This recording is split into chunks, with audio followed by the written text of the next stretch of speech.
Bismillahirrahmanirrahim. Assalamualaikum warahmatullahi wabarakatuh. Alhamdulillahi rabbil alamin, bihi nasta'in ala umuri dunya waddin. Wassalatu wassalamu ala asyrafil anbiya'i wal mursalin nabiyina Muhammadin wa ala alihi wa sahbihi ajma'in. Rabbi shrah li sadri wa yassir li amri wahlul 'uqdatam min lisani yafqahu qawli. اللهم علمنا ما ينفعنا وانفعنا بما علمتنا وزدنا علما يا رب العالمين. اللهم فقهنا في الدين أجمعين وعلمنا التأويل. اللهم اجعل عملنا كله صالحا واجعله لوجهك خالصا ولا تجعل فيه لأحد سواك. اللهم آمنا في أوطاننا وأصلح ولاة أمورنا لما تحب وترضى. Ikhwati fi din, azani Allah wa iyyakum jami'an. Alhamdulillah, segala puji hanya milik Allah Subhanahu wa taala. Dan tidak lupa salawat dan salam kita haturkan kepada Nabi kita Muhammad sallallahu alaihi wasallam. Ikhwati fi din, azani Allah wa iyyakum jami'an. Agama kita, agama Islam, sangatlah menjunjung akan persatuan dan persaudaraan. Banyak sekali dalil-dalil yang menunjukkan akan hal tersebut, menunjukkan akan perintah untuk bersatu, berjamaah, dan mencela setiap segala hal yang merujuk kepada perpecahan. Allah Subhanahu wa taala berfirman, "Wa'tasimu bihablillahi jami'an wa la tafarraqu." Yani bersatulah kalian dengan tali Allah, yani la ilaha illallah, dan janganlah kalian tercerai-berai. Dan Nabi sallallahu alaihi wasallam banyak sekali mengingatkan kepada kita semuanya, orang-orang yang beriman, layaknya satu tubuh. Al-mu'minu lil-mu'min, al-mu'minu lil-mu'min kal-bunyan, al-mu'minu lil-mu'min kal-jasad al-wahid. مثل المؤمنين في تواضعهم وتعاطفهم وتراحمهم كمثل الجسد الواحد.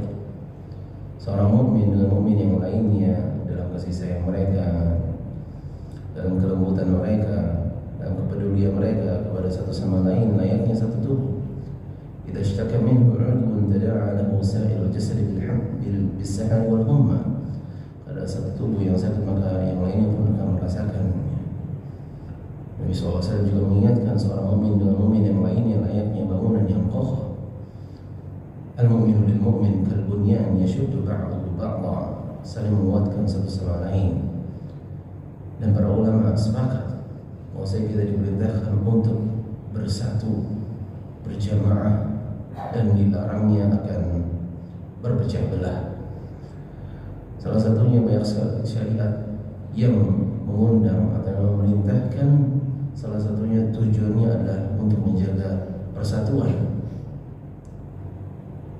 Di antaranya adalah untuk memuliakan tamu, untuk memuliakan tetangga, untuk menyebarkan salam, afsyus salam, yang mana dengannya akan timbul saling kasih dan saling cinta di antara kaum mukminin.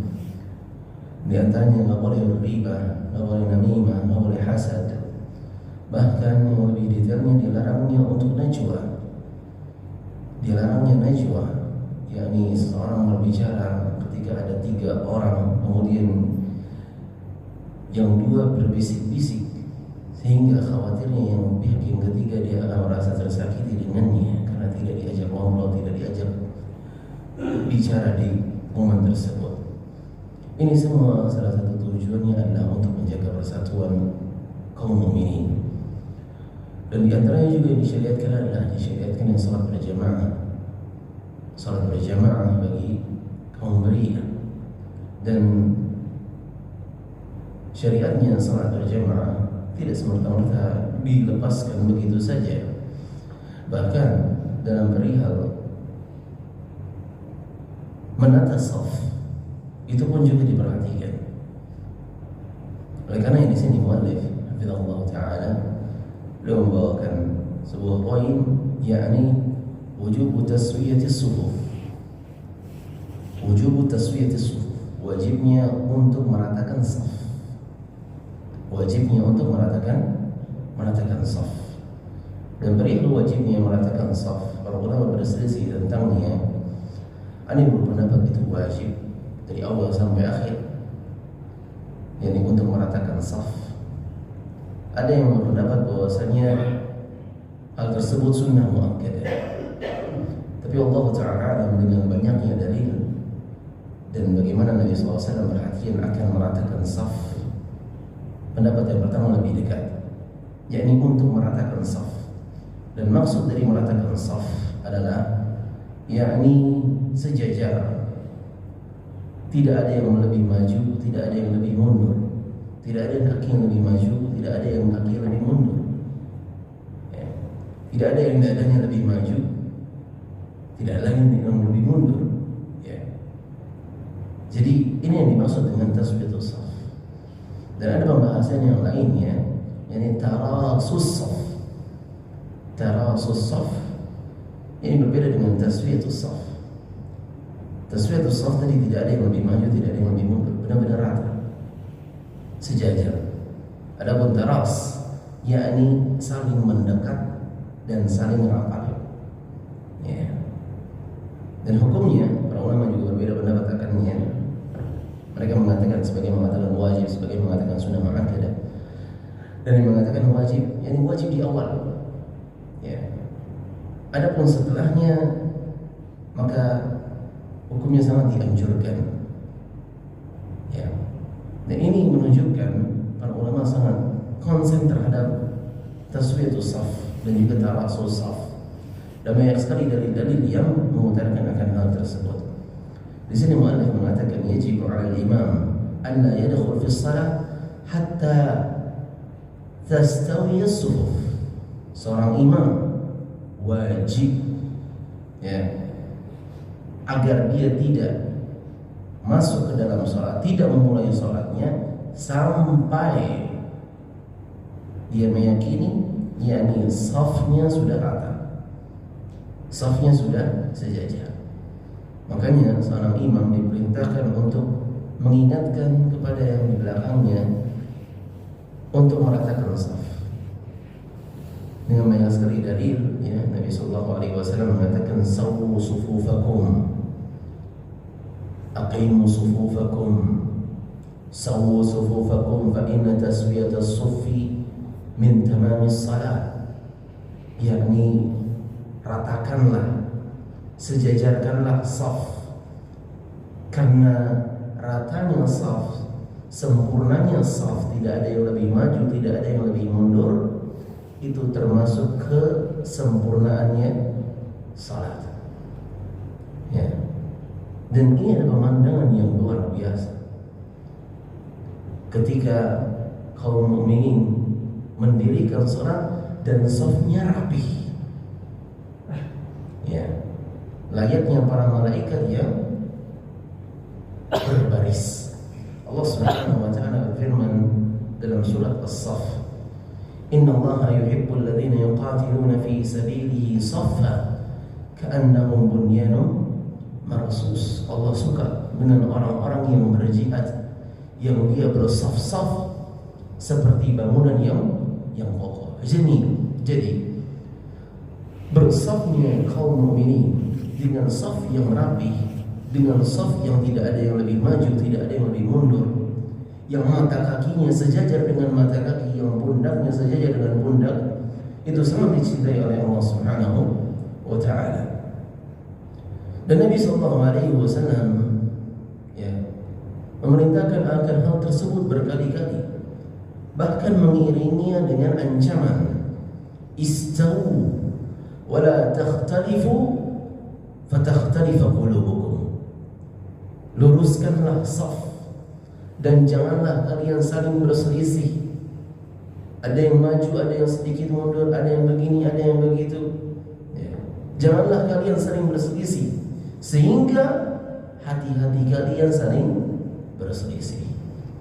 Jadi perselisihan fisik ternyata berdampak kepada perselisihan hati. Ada kedongkolan, ada kebencian, adanya hasud. Setelah ditelusuri ternyata dikarenakan safnya tidak sempurna, tidak rapi, ya. Fatakhtalifa qulubukum, ya. Dan juga Nabi sallallahu alaihi wasallam dalam sabda yang lainnya dia mengatakan, ibadallah la tusawwunna sufufakum aw la yukhalifanna Allahu baina wujuhikum. Ratakanlah, sempurnakanlah saf-saf kalian, atau Allah Subhanahu wa taala akan menjadikan wajah-wajah kalian berselisih. Jadi bukan saja hati yang berselisih, tetapi wajah juga berselisih. Para ulama berbeda pendapat akan menafsirkan atau menjelaskan makna wajah yang berselisih. Di antara maknanya adalah yakni secara fisik benar-benar wajahnya saling berselisih, tidak ingin melihat satu sama yang lainnya, berpaling dari satu sama lainnya. Yang satu menghadap ke sana, yang satu tidak mau menghadap saudaranya. Jadi benar-benar perselisihan wajah. Perselisihan wajah. Ada yang menyatakan yang lainnya, Allah yukhalifanallahu baina wujuhikum, yakni Allah benar-benar menjadikan kalian berselisih dalam pendapat-pendapat kalian, ya, sehingga tidak satu dalam satu pendapat, tidak dalam satu kata, ya. Sehingga mereka berselisih dalam pendapat-pendapat mereka. Itu buah karena mereka berselisih ketika menjalankan salat berjamaah, safnya tidak rapi. Nabi SAW mengajarkan kepada kita semuanya untuk meratakan saf, dan juga mengajarkan kepada kita bagaimana meratakan saf.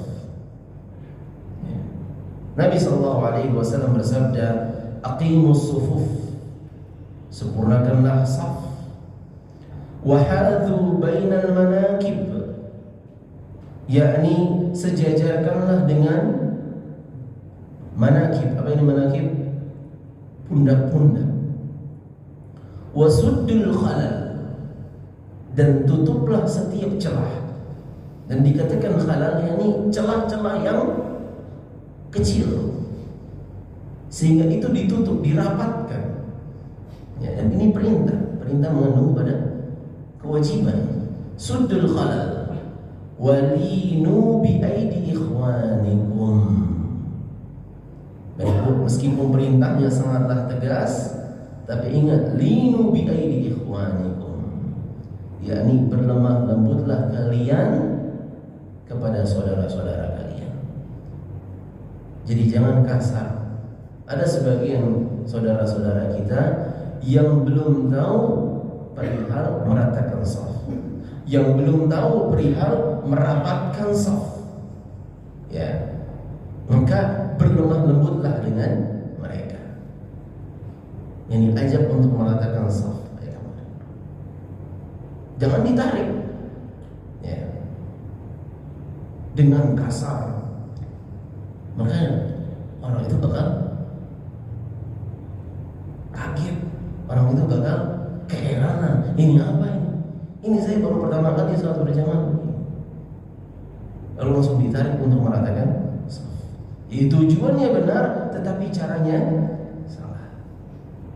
Nabi SAW mengingatkan, linu bi aidi ikhwanikum, berlemah lembutlah.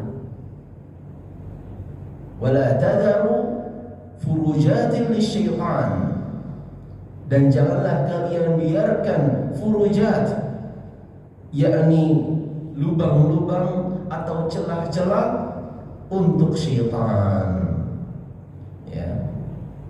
Dalam hadis lain Nabi SAW mengatakan, inni la ara syaitan yadkhulu min khalalis saf ka'annaha al-hadaf. Sungguh aku benar-benar melihat syaitan itu masuk di celah-celah salat kalian, celah-celah saf salat kalian, seperti anak kambing. Para ulama menjelaskan di sini, barang siapa yang tidak meratakan saf, merapikan saf, merapatkan saf, maka ada jaminan syaitan akan menggodanya. Ya. Dan godaan syaitan bermacam-macam. Ya. Entah dia tidak khusyuk, entah pikiran yang kena kesana kemari, entah dia dilupakan dari rakaatnya. Kenapa? Setelah ditelusuri, karena ada syaitan yang masuk di celah-celah safnya. Lalu lanjutannya, wa man wasala saffan wasalahu Allah. Barang siapa yang menyambung saf, Allah akan sambung dia. Allah akan semakin bersatu mereka. Wa man qata'a saffan qata'ahu Allah. Dan barang siapa yang memutus saf, Allah akan putuskan. Begitu pula karena dia memutuskan saf, Allah akan putuskan pula. Ya. Tidak ada hubungannya antara yang seorang yang dirinya dengan yang di sebelahnya. Ya. Atau salah satu maknanya, Allah akan menghubungkan kebaikan Allah, rahmatnya Allah kepadanya. Dan barang siapa yang memutuskan saf, maka Allah akan putuskan rahmat kepadanya. Ini menunjukkan menyambung saf. Ya, ini adalah kewajiban karena diiringi dengan ancaman. Ya. Menyambung saf itu adalah kewajiban karena diiringi dengan ancaman. Nabi SAW mengatakan dalam hadis lainnya, rusu sufufakum wa qaribu bainaha, mendekatlah. Wa hadhu bil a'naq, ya, sejajarkanlah dengan leher. Jadi sejajarnya saf itu bisa dengan beberapa hal. Ya. Yang pertama, sejajarnya bahu dengan bahu, atau sejajarnya leher dengan leher. Dan juga dalam hadis nanti akan kita sebutkan, sejajarnya al-ka'ab bil ka'ab, yakni mata kaki sejajar dengan mata kaki. Makanya ketika Syekh membahas tentang kaifa tusawwa sufuf, bagaimana meratakan saf, Nabi SAW bersabda, aqimu sufufakum fa inni araakum min wara'i dhahri. Luruskanlah saf kalian karena aku melihat kalian dari belakangku. Dan ini keutamaan Nabi SAW, bisa melihat dari belakang. Ini kekhususan beliau saja. Wa kana ahaduna yaziqu manqibahu bi manqibi sahibihi wa qadamahu bi qadamihi. Dan dahulu para sahabat menempelkan pundak dengan pundak dan kaki dengan kaki. Dan Nu'man bin Bashir mengatakan, aku melihat para sahabat menempelkan al-ka'ab bil ka'ab, mata kaki dengan mata kaki. Ya. Dan ini ikhwati fiddin azani Allah wa jami'an, tentu diawali dengan tata cara berdiri sholat yang benar. Ternyata setelah ditelusuri, kenapa ini tidak bisa terwujudkan?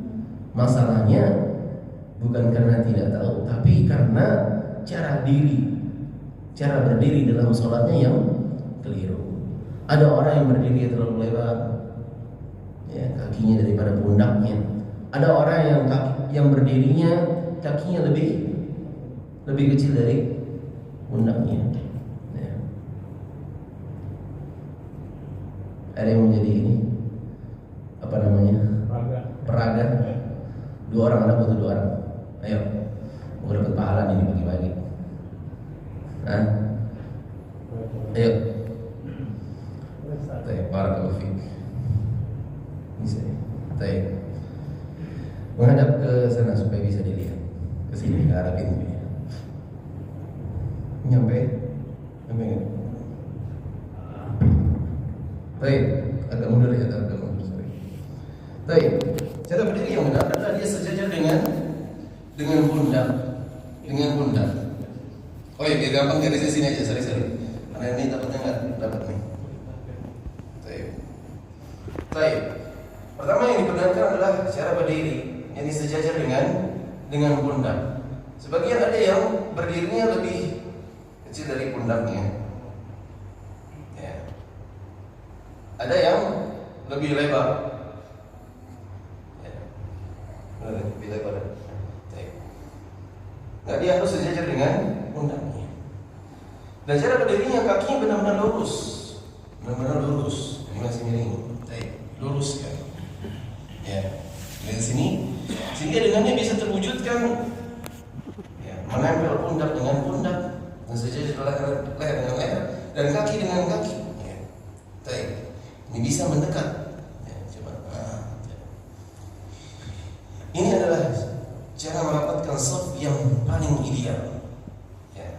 Dan ini bisa terwujudkan kenapa? Karena cara berdiri salatnya yang benar. Kalau salah satu dari jamaah saja keliru untuk merapatkan, untuk berdiri, cara berdiri safnya keliru, maka sulit ini terwujud. Ya. Jadi pentingnya untuk mengedukasi semuanya. Ya.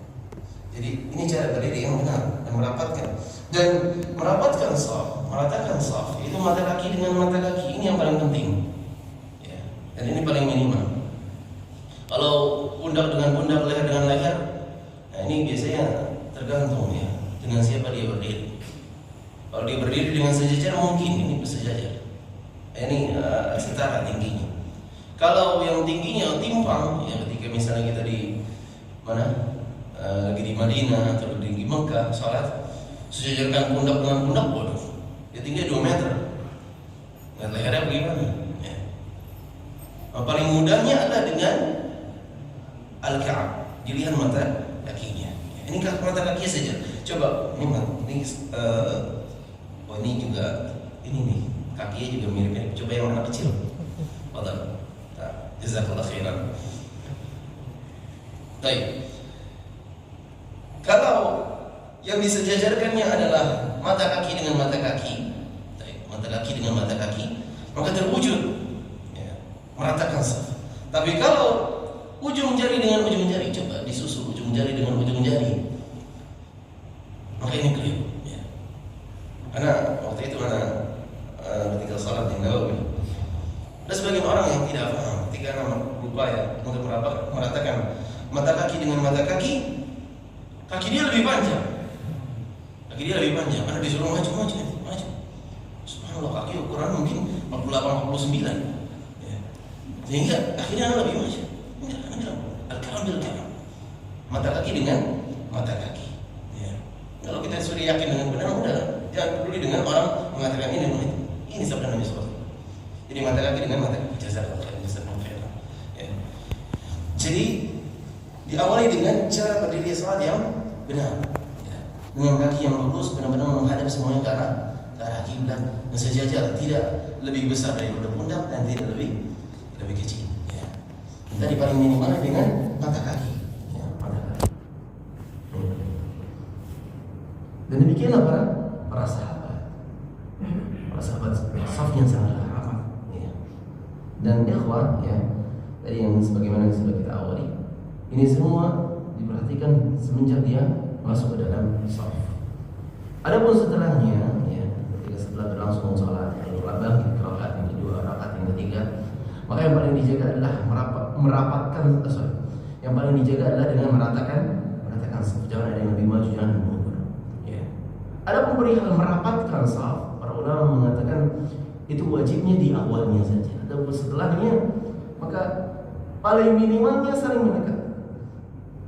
Karena tujuan dari salat adalah dzikrillah, untuk mengingat Allah Subhanahu wa taala, untuk khusyuk, tunduk kepadanya, bukan mengurusi kaki. Sebagian akhirnya orang sibuk lihat kaki temannya, dikejar temannya, ya, kaki yang kabur dan seterusnya. Enggak, akhirnya disibuk dengan kaki, ya.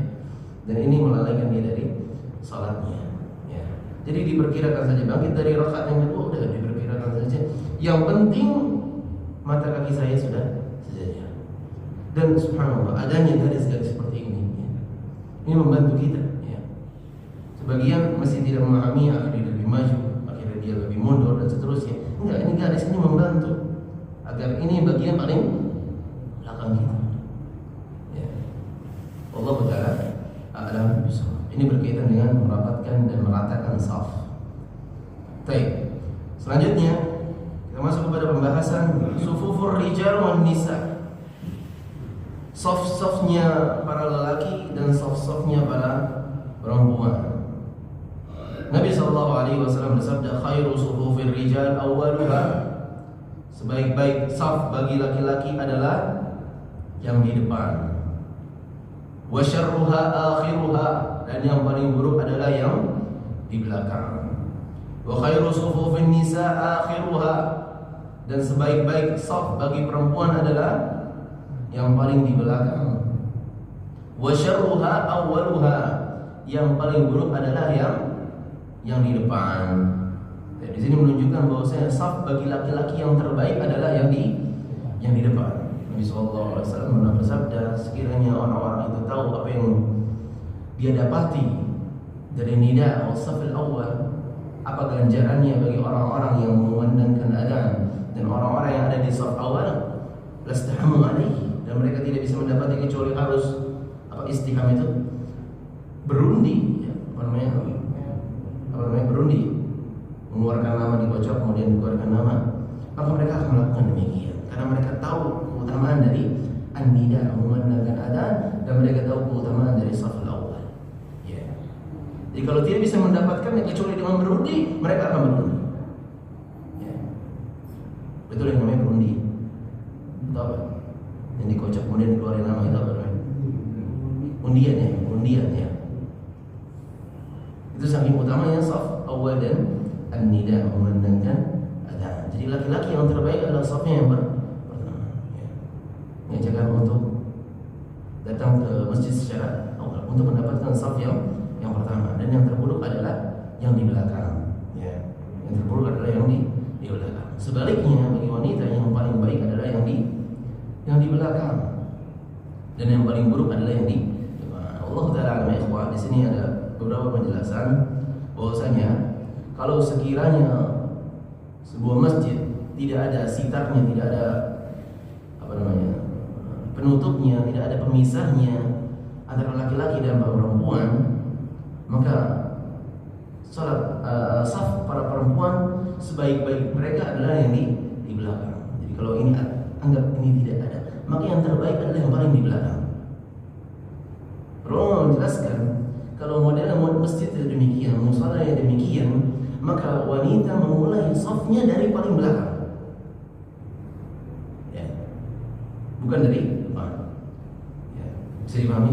Kalau ini tidak ada, sitar ini tidak ada, penghalang ini tidak ada, maka para wanita, para jamaah wanita, maka memulai saf yang paling belakang, yang paling dekat dengan tembok. Ketika itu sudah sempurna, kanan kiri sudah sempurna, baru yang di depannya. Berbeda dengan laki-laki. Kalau laki-laki dari depan lebih mendekat kepada imam, itu yang paling utama, lalu setelahnya di belakang. Kalau wanita tidak, yang paling nempel sama tembok terlebih dahulu, baru setelah itu di depannya. Kenapa? Para wanita yang terbaik bagi mereka adalah saf yang paling belakang. Lebih jauh dari fitnah. Terlebih lagi tadi kita membahas masjid yang tidak ada penutupnya, tidak ada sitarnya. Ya, bisa dipahami? Ada pun masjid yang sudah ada sitarnya, ada pembatasnya, maka para ulama menjelaskan nggak masalah dia salat di bagian depannya. Jadi bukan yang lebih dekat dengan tembok, tapi berada di depannya. Kenapa? Karena pintu fitnah sudah tertutup. Ya, pintu fitnah sudah tertutup. Ya. Allah Ta'ala a'lam bis-shawab. Dan di sini pula, ya, mana tersiratnya Nabi SAW memberikan peluang atau memberikan kesempatan bagi wanita untuk sholat secara berjamaah. Nabi SAW mengatakan kepada sahabat-sahabatnya, la tamna'u ima Allah masajid Allah, jangan kalian melarang hamba-hamba Allah dari kalangan wanita untuk sholat di masjid-masjid Allah. Jadi kalau mereka ingin sholat di masjid, maka ini ada rambu-rambunya, ada perhatiannya di sini. Ya, nggak boleh bertabarruj, nggak boleh begini, nggak boleh pakai minyak wangi, nggak boleh ya menghindari segala fitnah. Dan saf yang terbaik bagi mereka ada yang paling di belakang. Ya. Jadi ada aturannya. Ya. Bukan dimutlakan begitu saja, silakan kamu mau sholat ke masjid silakan tanpa dibekali aturan-aturan. Ada aturannya bagi para wanita, dan larangan yang jelas dari Nabi SAW. Kita nggak boleh melarang istri kita, ya, anak-anak perempuan kita untuk sholat di masjid. Ya. Tapi kita mengarahkannya, ini boleh, ini tidak boleh, ini boleh, ini wallahu taala a'lam bishawab. Kemudian fadilatus sufuf al-awwal wa mayaminis sufuf. Nabi sallallahu alaihi wasallam bersabda, "Inna Allah malaikatahu yusalluna ala as-sufufil awwal." Sesungguhnya Allah Subhanahu wa taala dan para malaikatnya yusalluna, yakni yusalluna. Kalau diartikan secara bahasa, salat, ya. Salat kepada saf-saf awal, tapi bukan berarti Allah salat dan para malaikat salat. Apa maksud dari Allah salat, ya, dan para malaikat salat kepada saf-saf awal? Kalau disebutkan salatullah, Allah salat atau bersalawat, ya, kita bahasakan bersalawat, ya, bersalawat, ya. Yakni maknanya adalah pujian Allah Subhanahu wa taala. Allah memujinya, Allah menyanjungnya di hadapan para malaikat, ya. Nabi sallallahu Subhanahu wa taala berfirman dalam hadits qudsi, ya, "Wa man dzakarani fi mala'in dzakartuhu fi mala'in khairin minhu." Barang siapa mengingatku di hadapan halayak, maka aku akan membanggakan nama-namanya di hadapan halayak yang lebih baik daripada halayak ini, halayak para malaikat. Jadi makna salatullah, yani Allah bersalawat kepadanya, yani Allah membanggakannya di hadapan para malaikat, ya. Dan adapun para malaikat bersalawat, ya, kepada orang-orang yang berada di saf awal, yakni maknanya adalah dengan memujinya, dengan mendoakannya. Jadi para malaikat bersalawat kepada saf-saf awal adalah dengan mendoakannya. Salah satu doanya adalah, "Ya Allah ampunilah, ya Allah rahmatilah." Ya. Baik. Jadi di sini keutamaan dari saf awal disebutkan oleh Nabi sallallahu alaihi wasallam. Dan dalam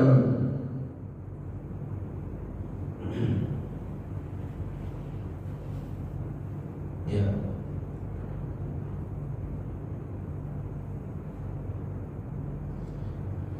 ada hadis Nabi sallallahu alaihi wasallam mengatakan, "Inna Allah yusalluna ala mayaminis sufuf."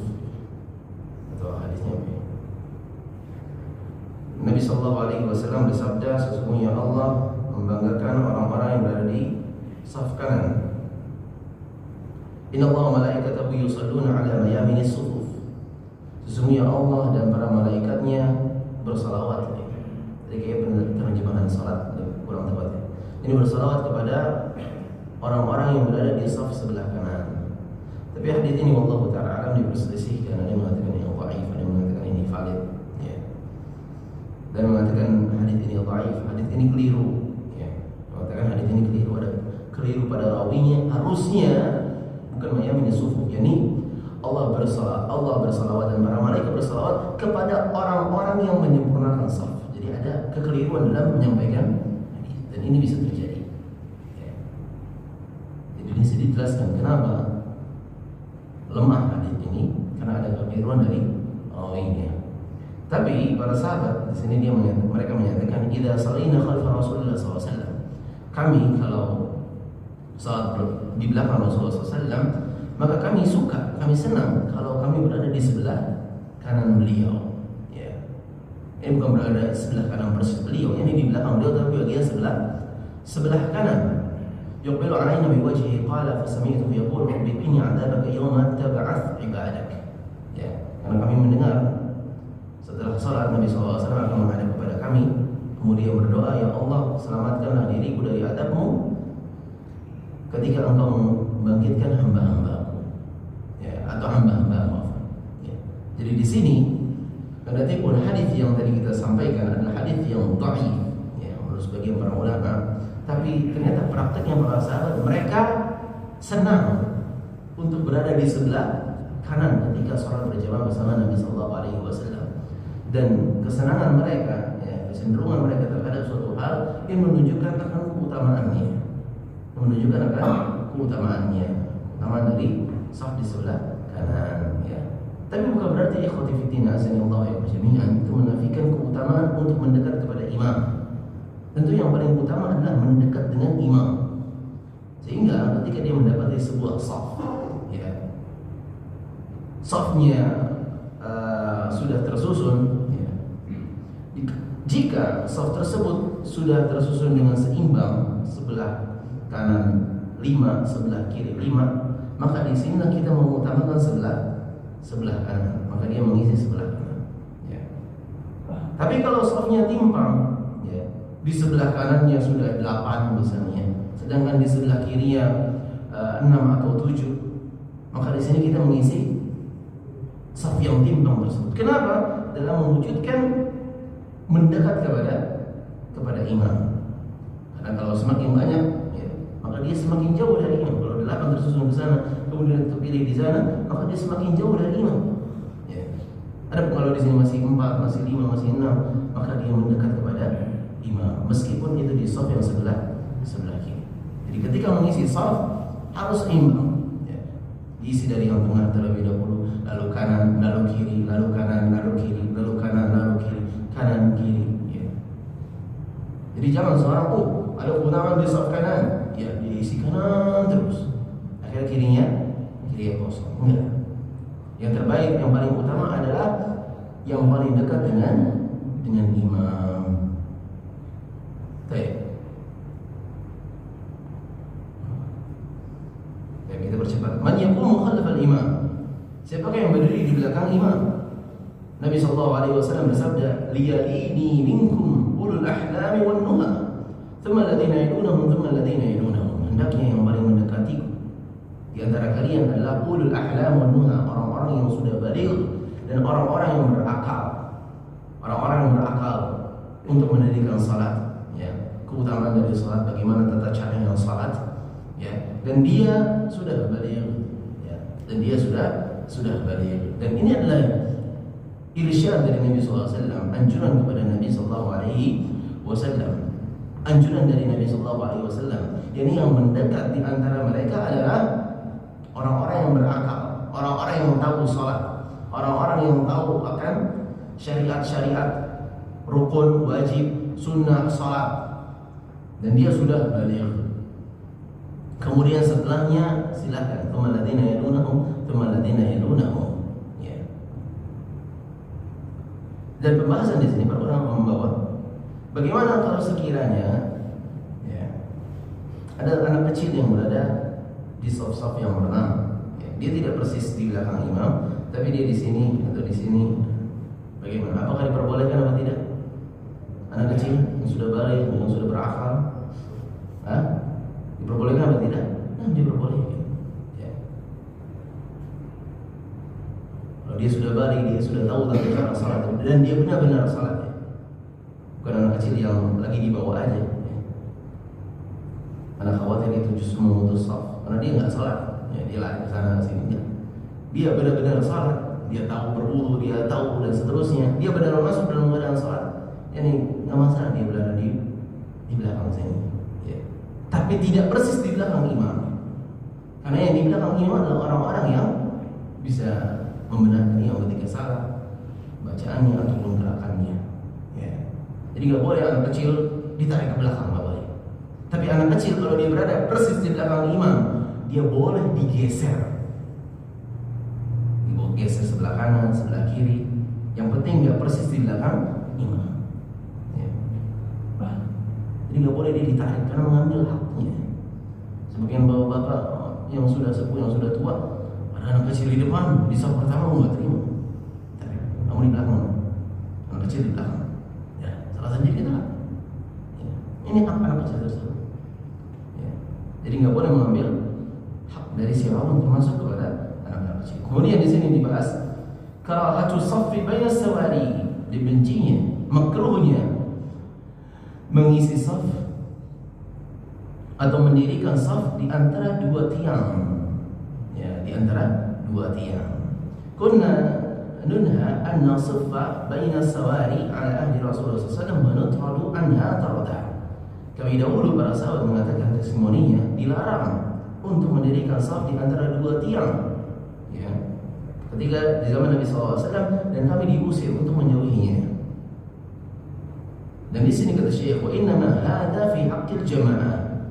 Amma al-munfarid fala ba'sa bi salatihi baina al-'amudain idza ittakhadha sutratan. Ini pada hak jamaah. Dalam konteks berjamaah, ya, maka dia tidak boleh mendirikan saf di antara dua tiang. Adapun ketika dia sholat sendirian, dia sholat di antara dua tiang dan dia sudah meletakkan sutra di hadapannya, maka tidak masalah. Ya. Jadi ini adalah pembahasan berjamaah. Ya. Jadi kalau di sini kan nggak ada dua tiang yang memisahkan antara saf. Ya. Nah di luar ada ya. Maka dalam konteks berjamaah kita nggak boleh mendirikan saf di antara dua tiang. Dan dua tiang yang dimaksud oleh Nabi SAW adalah dua tiang yang dengannya safnya terpisah secara sedikit demi sedikit. Di antara dua tiang ini hanya terisi dua saf, hanya dua orang, terisi tiga orang, hanya terisi empat orang. Lalu setelahnya ada tiang lagi terisi tiga orang, terisi empat orang. Ini yang dilarang. Adapun tiang yang seperti ini nggak masalah. Adapun tiang yang jauh, ini nggak masalah. Tapi tiang yang dimaksud adalah tiang yang kecil, yang dengannya hanya terpenuhi beberapa orang saja. Tapi kalau tiang yang panjang sehingga dilihat adalah saf yang sempurna, maka ini tidak masalah. Ya. Bisa dipahami. Ada tiang-tiang yang kecil, kemudian dia sholat di situ, maka kalau dan juga karahah ini, ya, makruhnya akan hal ini bisa dicabut, bisa diangkat kapan? Ketika terjadi keramaian yang begitu pada dalam sholat berjamaah. Lagi ada daurah, lagi ada atau dia sholat di Masjid Nabawi, dia sholat di Masjidil Haram, apalagi dia sholat Jumat, maka larangan ini, karahah ini diangkat. Enggak masalah dia sholat di antara dua tiang. Kenapa? Karena ada udzur di situ. Ya, karena ada udzur di situ. Ya. Tapi kalau safnya renggang dan seterusnya, maka nggak masalah dia mundur sedikit. Ya. Mundur sedikit, karena masih bisa kalau di belakang. Ya. Masih bisa di belakang. Baik. Selanjutnya Nabi Umar qala dakhala Nabi sallallahu alaihi wasallam al-bait wa Usama bin Zaid wa Uthman bin Talha wa Bilal fa qala thumma kharaja. كنت أول الناس دخل على أثره فسألت بلالا أين صلى قال بين عمودين مقدمين. Nabi SAW pernah masuk Ka'bah bersama Usama bin Zaid, Uthman bin Talha dan Bilal. Nabi SAW lama di situ. Ya. Kemudian beliau keluar dan aku adalah orang yang masuk setelah beliau SAW. Aku bertanya kepada Bilal, di mana Nabi SAW salat? Ya. Yani salat di dalam Ka'bah. Kata Bilal bin Rabah, yani bainal amudain muqaddamain. Ini di antara dua tiang yang ada di depan itu. Jadi Nabi SAW salat di antara dua tiang. Kenapa? Bukan dalam salat berjamaah. Ya. Kalau dalam salat berjamaah maka jangan hindari. Apalagi masjidnya masih luas. Tapi kalau dalam salat sendirian, salat di antara dua tiang, maka itu tidak masalah. Wallahu taala a'lam bis-shawab. Baik. Ada yang mau bertanya atau kita lanjutkan? Ada pertanyaan? Banyakkah? Satu? Ada lagi? Dua? Ada lagi? Tiga? Berarti kita cukupkan saja. Ya. Coba kita akan lanjutkan berkaitan dengan udzur-udzur meninggalkan salat berjamaah dan salat musafir di pertemuan berikutnya. Wallahu ta'ala a'lam bis-shawab. Baik, silakan Pak. Waalaikumsalam warahmatullahi wabarakatuh. Bila dalam masjid ada simpang yang menghalang antara yang laki-laki dan perempuan, tapi dia sejajar gitu, jadi di sebelah sana di sebelah situ ada penghalangnya. Nah untuk wanita itu, ketika ada penghalang tapi sejajar itu, apakah jamaah wanita dia mengisi soft yang paling belakang dulu, lalu ke depan? Di depan dulu, di belakang kita. Durasinya itu sejajar. Nah, ya ada beberapa masjid demikian ya. Ini dia sholatnya seakan-akan berdampingan ya. Antara laki-laki dan perempuan. Allah Ta'ala alam kalau anak pandang ini merasa kurang tepat. Tapi Allah Ta'ala kita berhusnudzan saja.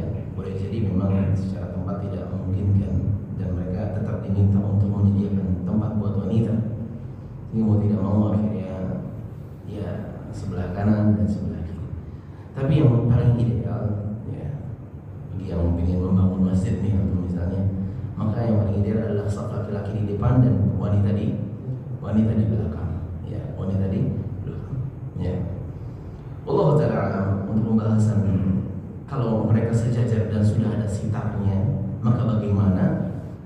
Anda belum dapat penjelasan dari para ulama. Tapi kalau kita kembali kepada ilahnya, kita kembali kepada alasannya, maka lebih baik karena menganjurkan.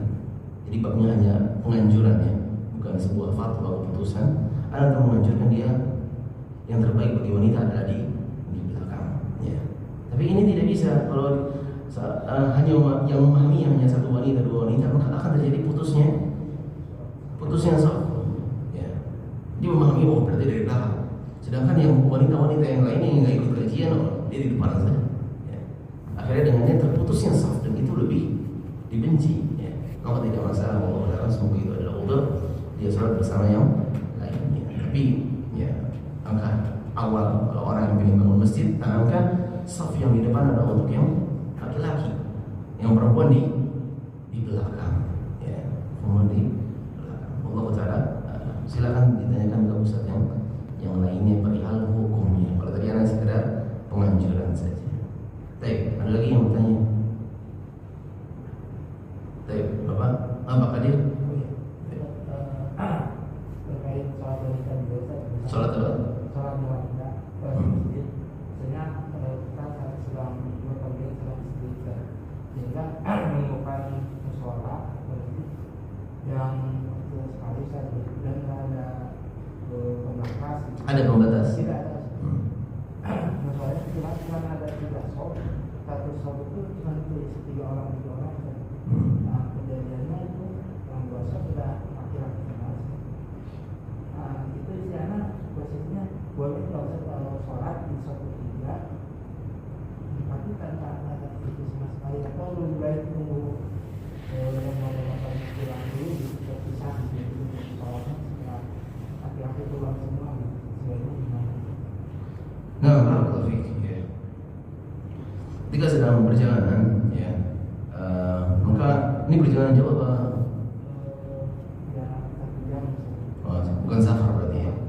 Ya, dalam perjalanan, ya, maka ditinjau dari kondisi orang tersebut dan juga waktunya diperkirakan. Apakah mungkin kan dia sholat di rumahnya yang mana itu lebih baik ya bagi wanita? Ya.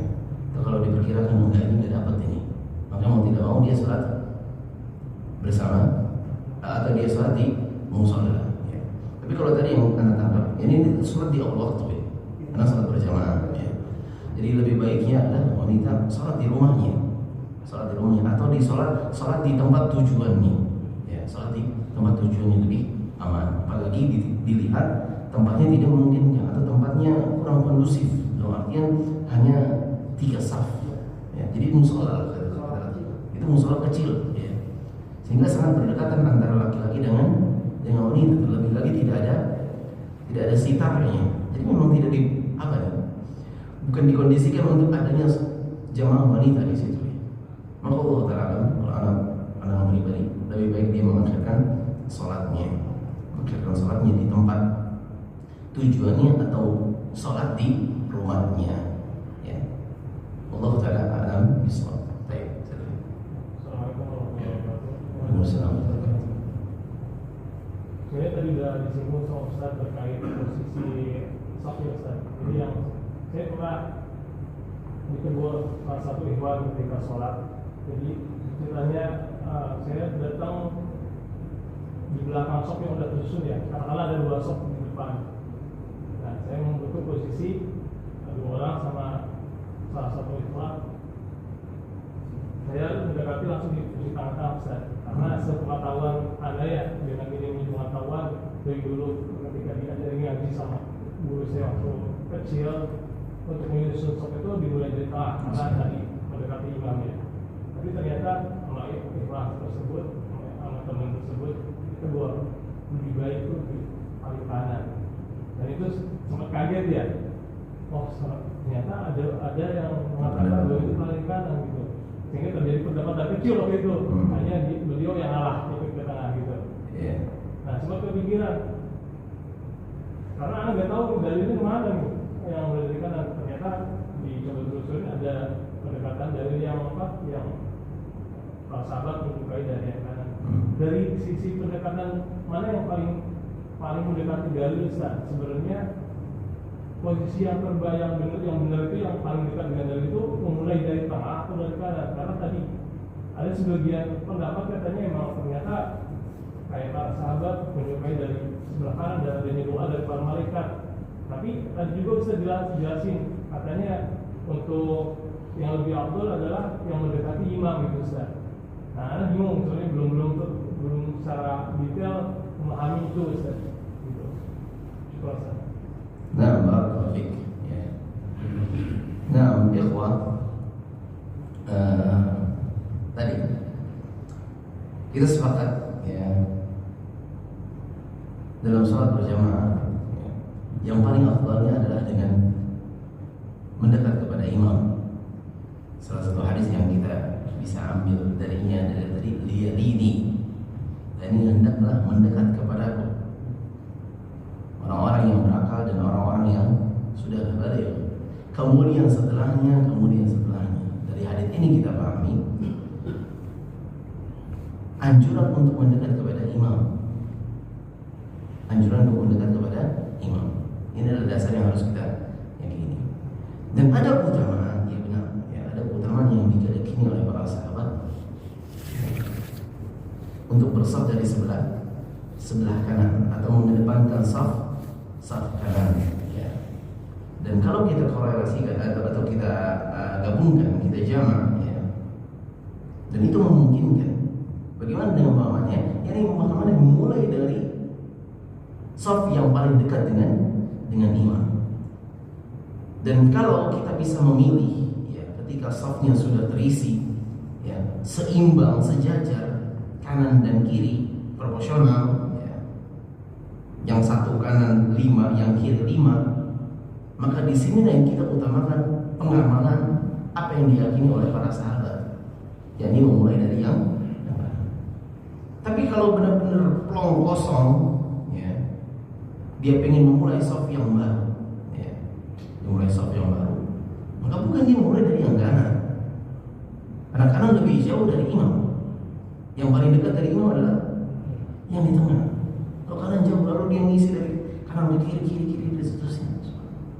Enggak. Ya, meskipun ini ada yang kita dapati di antara saudara-saudara kita. Ada yang di seberang sana, ada yang di seberang sini. Allah alam yang di kiri kenapa? Karena pernah mendapati ada orang yang mengisi saf dari kiri. Ini kenapa nih? Dia ngitung kanan dari mana? Atau salah dia memahami kanan dan kiri, Allah alam. Jadi enggak, satukan versi dari tengah dulu. Kenapa? Itu lebih dekat dari imam. Nah, kalau sudah ada satu orang di tengah, maka mulai dari mana ikhwan? Setelahnya diisi yang kanan. Kalau sudah ada yang kanan, lalu isi yang kanan, kiri, seperti itu. Ya. Sehingga semuanya mendekat kepada, nggak ada yang timpang. Ya. Wallahu ta'ala a'lam bishawab. Itu pentingnya untuk mengedukasi perihal salat berjamaah. Allah Ta'ala. Ada lagi yang bertanya? Baik. Perbedaan tinggi lantai itu apakah soalnya ada di utamanya itu di agak tinggi, kemudian turun ke bawah. Tapi kecenderungan gambar menggunakan itu karena kalau dari lebih dekat atau tidak depan.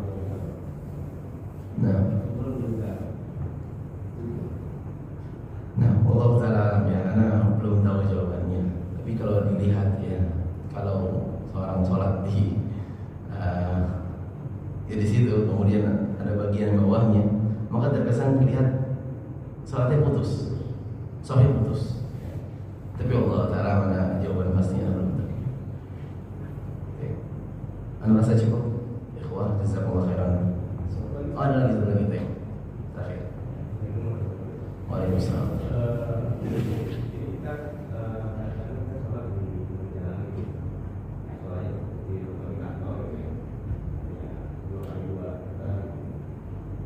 Ketika kita di makmum masuk, karena sangat sempit, biasanya kan imam sama kamu bisa hanya 2 orang gitu, ya. Kita sebagai yang masuk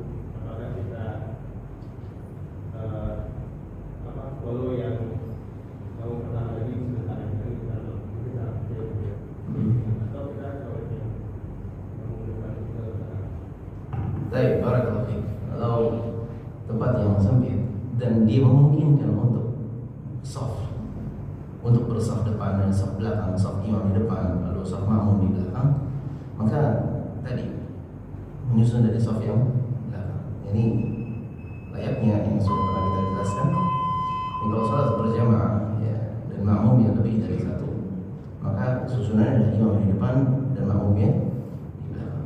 Ya. Sebenarnya tidak perlu ditepuk ya. Dan harusnya makmumnya ngeh dan sadar ada datang yang lainnya. Tapi sebagian mungkin tidak sadar, sebagian meyakini harus ditepuk dulu, maka tidak masalah untuk mengingati dengan cara yang baik. Dan itu termasuk makna lihat ini termasuk linu bi'aidi ikhwanikum, yang berlembutlah dengan saudara-saudara kalian. Jadi ingatkan dengan cara yang baik, ditepuk dengan agar dia mundur. Ya. Dan kalau memang ternyata jamaahnya banyak, full tempatnya, ya, maka tidak masalah dia menyusun saf dari sebelah kanan sang imam. Ya. Jadi kalau ternyata antum datangnya rombongan banyak, ya, dan dilihat bahwasanya bakalan full atau dan benar-benar terbukti full, maka nggak masalah dia menyusun dari belakang, lalu kalau full belum cukup dia mengisi bagian kanan imam. Ya, itu kapan? Kalau safnya full. Karena tadi dibahas 2x2 saja ya, kecil saja. Jadi kalau sudah full, maka nggak masalah dia di bagian kanan imam sudah. Tapi kalau masih memungkinkan di bagian belakang saja. Ya, bagi yang datang cuma 2 orang 3 orang cukup insyaallah taala. Baik, barakallahu fiikum ikhwah, jazakumullah khairan. Semoga menjadi ilmu manfaat bagi kita semuanya. Subhanallah, bihamdihi, asyhadu